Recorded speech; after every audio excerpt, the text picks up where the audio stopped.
আসসালামু আলাইকুম, সবাই কেমন আছেন? আশা করি ভালো আছেন।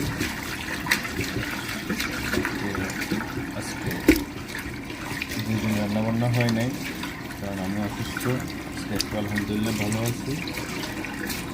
এখন রান্নাবান্না শুরু হয়ে যাবে, রেডি করতেছি, সবাই সাথে থাকুন।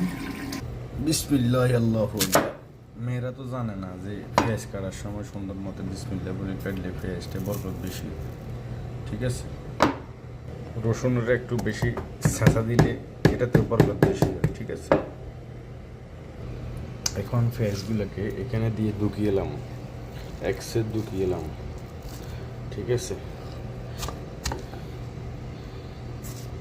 এক্সের জীবনের যত কেনা আছে সব কেনা উদ্ধার করে ফেলবো পেঁয়াজের উপরে।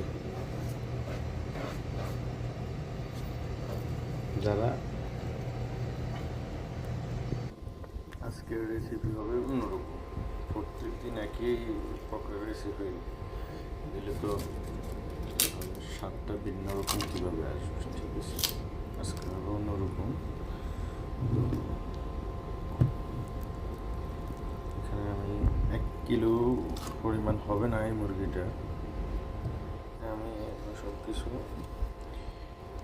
মিক্স করে এটা নর্মাল ফ্রিজে রেখে দেবো প্রায় 1 ঘন্টা। এরপর আমি কুকারে দিয়ে আরও 1 ঘন্টা রান্না করবো। ঠিক আছে, এখানে জয়ফল, জয়ত্রী, তারপরে আমার এই দেশে তো এটাকে আরেকটা জিনিস আছে, ওইটাকে বলা হয় এই গরম ফিল, এই কি জানি আরেকটা জিনিস আছে, আমি নিজেই বলে গেছি, খুব বেসিনি বলে হয় আর কি। ওইটা একটা পাউডার জাতীয়, ওই জিনিসটা দিলে একটু স্বাদটা বেড়ে যায়।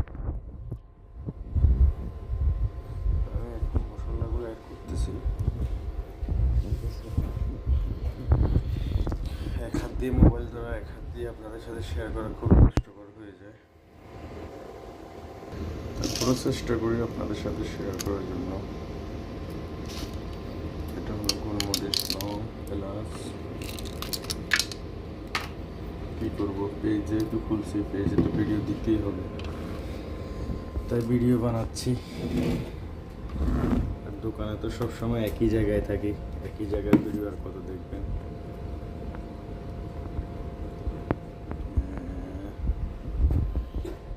হলুদ,